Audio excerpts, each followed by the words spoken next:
Esto que viene ahora es solo una recopilación del contenido que creo en TikTok. O sea, no es un vídeo creado específicamente para YouTube, y si me seguís en TikTok ya lo habréis visto, así que eso, igual no es el vídeo más interesante de los que puedo hacer, pero bueno, creo que era positivo recopilar el contenido que creo en TikTok para que lo pueda ver también la gente de YouTube, así que si quiere verlo, pues ahí va.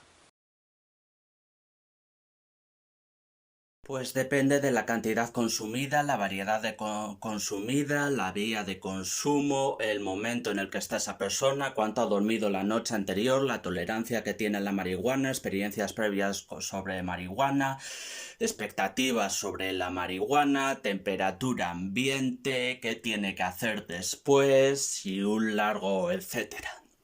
Por desgracia, las drogas tienen un gran número de factores que afectan a cómo nos van a sentar. Principalmente se podrían agrupar en tres grupos: la sustancia en sí, la persona que las consume y el entorno en el que las consume.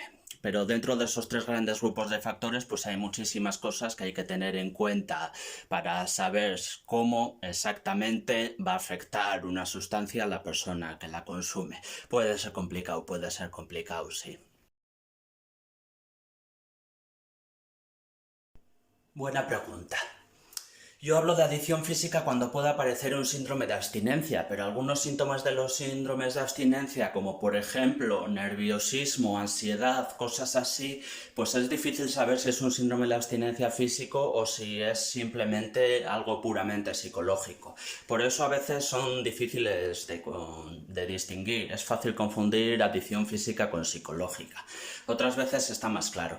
Por ejemplo, conozco el caso de un hombre que su hija empezó a hacer las compras de casa y empezó a comprar café descafeinado sin que él lo supiera.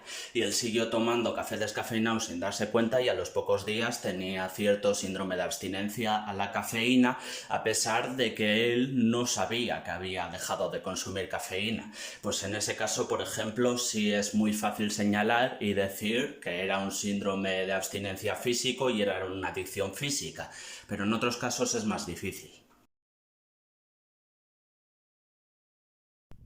La MDMA, como muchos otros estimulantes, tensa los músculos del cuerpo, causando quizás sensaciones más intensas en unos que en otros, entre ellos la mandíbula. Bueno, ni qué decir tiene que eso se puede unir a condiciones previas como el bruxismo, por ejemplo. Mucha gente tiene bruxismo y no lo sabe, y entonces pues puede notar peores efectos en la mandíbula al tomar MDMA.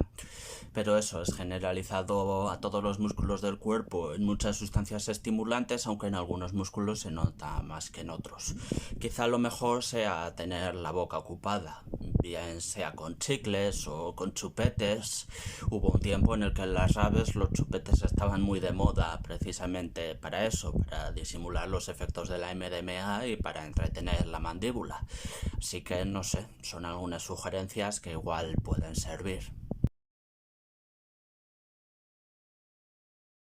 Pues en general la mayor parte de sus efectos no se notarían pasados unos días, pero algunos pocos efectos sí podrían reaparecer, sobre todo en episodios cortos. Llamamos a esto flashbacks. Pasa también con otras drogas como la LSD, por ejemplo, y consiste en unos días o a veces incluso unas semanas después del consumo volver a experimentar los efectos de esa droga durante un periodo de tiempo corto.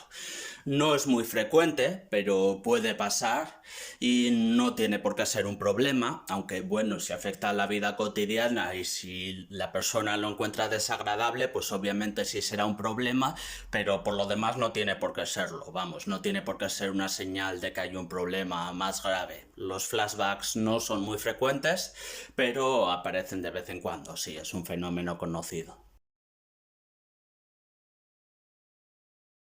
Lo mismo, cambiaría la intensidad de los efectos, pero lo demás lo mismo, porque el speed y la cafeína básicamente tienen los mismos efectos en el organismo.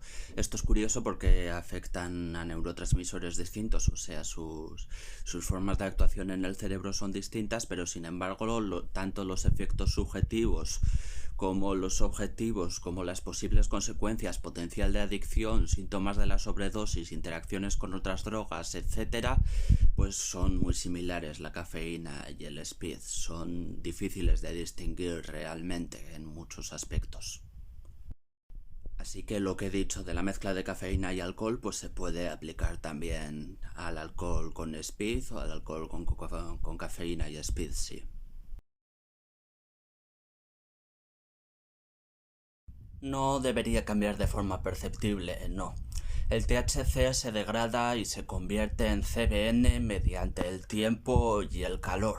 Es un proceso que suele llevar semanas, meses. Si está expuesto al sol o si está en un sitio caliente, pues ese proceso se acelera mucho, sí. Y bueno, quizá pues al manipular la marihuana y así con la temperatura de las manos, que es un poco superior a la temperatura ambiente, se acelere muy ligeramente ese proceso. Pero vamos, que a menos que lo amases y lo frotes, no creo que se vaya a notar mucho. Y eso, pues en cuestión de unos días, ya sea en un porro hecho o en un porro sin hacer, pues me parece que la diferencia va a ser muy pequeña y prácticamente se puede decir que no se notará. Tendría que pasar más tiempo para que se notara.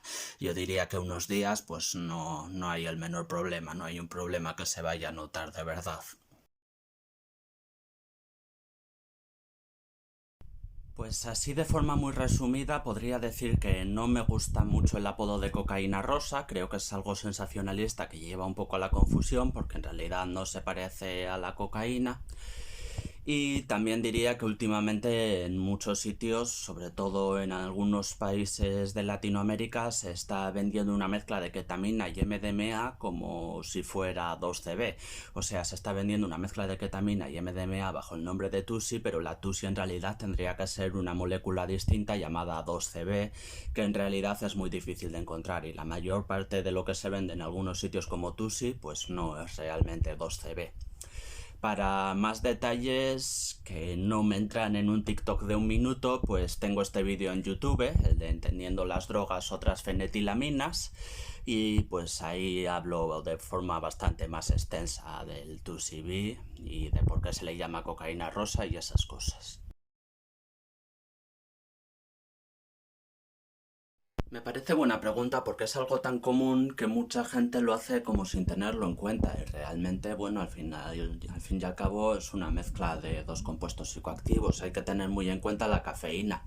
La cafeína que tienen las bebidas energéticas puede llevar a que se produzca cierto efecto paradójico y parezca que has tomado menos alcohol del que en realidad has tomado, lo que puede llevar a pasarse con el alcohol y ponerse en peligro de un coma etílico o de simplemente tener efectos desagradables como vómitos y demás.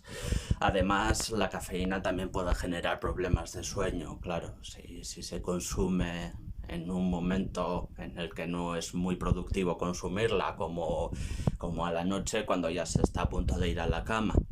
Por lo demás, yo diría que no hay muchos más riesgos de añadir bebidas energéticas al alcohol, pero bueno, eso sí habría que tener en cuenta.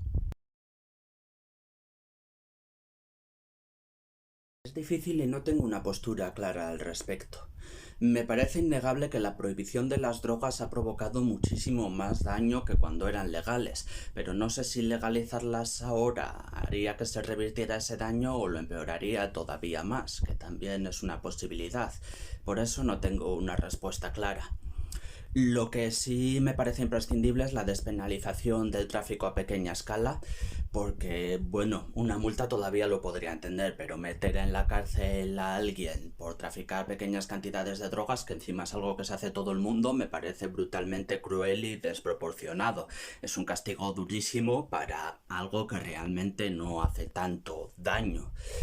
Entonces eso me parece imprescindible. Y también dedicaría menos recursos policiales para perseguir las drogas y más recursos educativos. Eso también me parece importante. Pero legalizar no sabría decir, la verdad.